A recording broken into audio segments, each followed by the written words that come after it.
Përshëndetje, shenja e dashit. Kjo është panorama e interpretimit javor. Pas lutjes dhe meditimit, kartat i ndavan 4 sfera jetësore, të cilat janë gjendja juaj, familja, dashuria, puna dhe një prizëm orakëll. Para se të fillojmë, do doja t'ju thoja diçka. Kartat nuk parashikojnë fatin, por pasqyrojnë energji dhe mundësi. Dhe ju jeni gjithmonë bashk krijues i rrugës suaj. Tani kalojmë tek gjendja personale, ku kemi një javë që është javë kalimi dhe ripozicionimi i brendshëm për ju. Në gjendje personale kemi budallajin, 3 shkopinjt, vdekja dhe 5 shkopinjt. Me budallajin tregon një fillim të ri shpirtëror ose psikologjik, pra merret një hap besimi, hidhet një hap besimi. Ju jeni në prag të një hapi të ri, por me një dozë pasigurie. 3 shkopinjt sugjerojnë se horizonti po zgjerohet, ju po shihni më larg, po mendoni për të ardhmen, ndoshta po planifikoni diçka që kërkon vërtet guxim. Karta e vdekjes nuk flet për fund fizik, por për transformim të thellë, diçka në mënyrën se si e shihni veten ose jetën po mbyllet. Kjo shoqërohet me 5 shkopinjt që tregon tensione të brendshme ose përplasje me të tjerët. Nga ana intuitive, unë do të thoja që ju jeni në një proces rilindjeje. Konfliktet e kësaj jave nuk janë pengesë, janë katalizator për rritje. Kartat këshillojnë që mos i shmangni përplasjet e vogla, përdorini si pasqyrë për të kuptuar çfarë duhet të lini pas dhe mbani mend që jo çdo betejë kërkon fitore, disa kërkojnë thjesht lirimin. Kalojmë tek familja. Në familje kemi perandorin, bota, kryepriftëresha dhe 3 kupat. Energjia familjare duket e fortë dhe mbështetëse.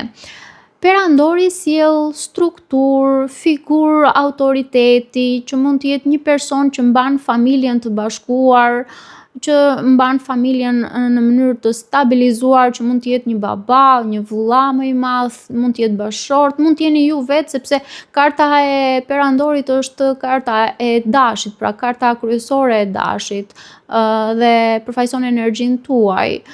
Por mund të jetë kushdo, që rëndësi ka. Bota tregon përmbushje ose mbyllje cikli pozitiv, pra mbyllet një cikël, që të rilind një tjetër i ri. Kryepriftëresha ju fton të dëgjoni intuitën tuaj në çështjet familjare, sepse jo çdo gjë mund të thuhet me fjalë. 3 kupat është kartë feste dhe afrimiteti. Mund të ketë një moment gëzimi ose bashkimi. Nga ana intuitive, unë do të thoja që familja është një burim stabiliteti për ju këtë javë, por kërkon edhe ndjeshmëri emocionale. Kartat këshillojnë të flisni më pak, të dëgjoni më shumë. Ndonjëherë prania juaj e qetë, domethënë në formën tuaj më të qetë, është dhurata më e madhe për familjen. Kalojmë tek dashuria. Në dashuri kemi 10 kupat, asi i kupave, forca dhe 5 monedat. Në dashuri ka potencial shumë të bukur, por me një provë emocionale që është ajo karta në fund, 5 kupat. Më falni, 5 monedat, se unë gatrova. Atëherë, me 10 kupat dhe asin e kupave tregojnë për lumturi dhe fillim të ri emocional. Mund të jetë një thellim lidhjeje ekzistuese ndoshta, ose një ndjenjë e re që hap horizontin dhe zemrën tuaj drejt atij horizonti, që është karta me asin e kupave, që tregon domethënë për mundësi të reja, lidhje të reja. Por forca, strength, kërkon durim dhe butësi, pra jo kontroll. Ajo është karta e vetë përmbajtjes. Pra ku ti teston aftësitë e tua të vetë përmbajtjes, se sa duron, pra. 5 monedat flet për një ndjenjë mungese ose frikë nga braktisja. Nga ana intuitive do të thoja që zemra juaj dëshiron të hapet, por sikur një pjesë e juaja ka frikë mos humbet, ka frikë nga braktisja, ka frikë se lihet më njan, ka frikë se mund të mbetet, domethënë, si peshku pa ujë, si I themi ne. Dhe kartat këshillojnë të tregoheni vulnerabël, sepse ndonjëherë forca e vërtet është të thoni kjo jam unë, pa mburoja. Madje ndonjëherë unë do të thoja që dashuria rritet kur frika pranohet, jo kur fshihet. Por kjo varet, jo gjithmonë është kështu.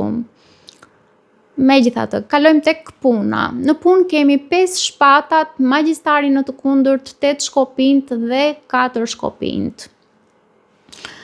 Në punë ka tension, komunikimi ose ndjesi manipulimi, sepse magjistari në të kundërt flet për manipulime, flet për mashtrime, flet për intrigat vogla të leta.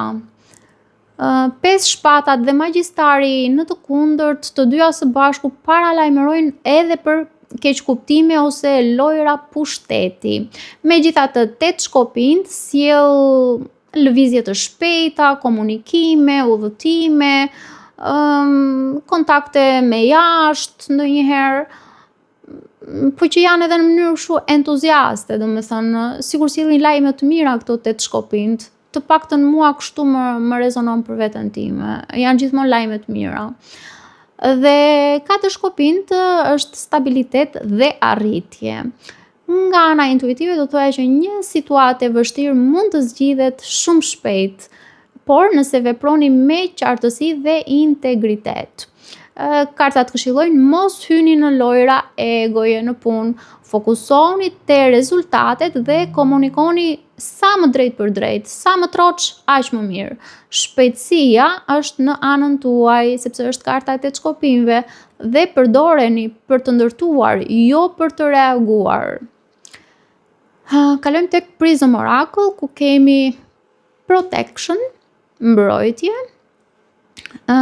Kjo kartë e Prism Oracle është si një mantel energjetik që është rreth jush.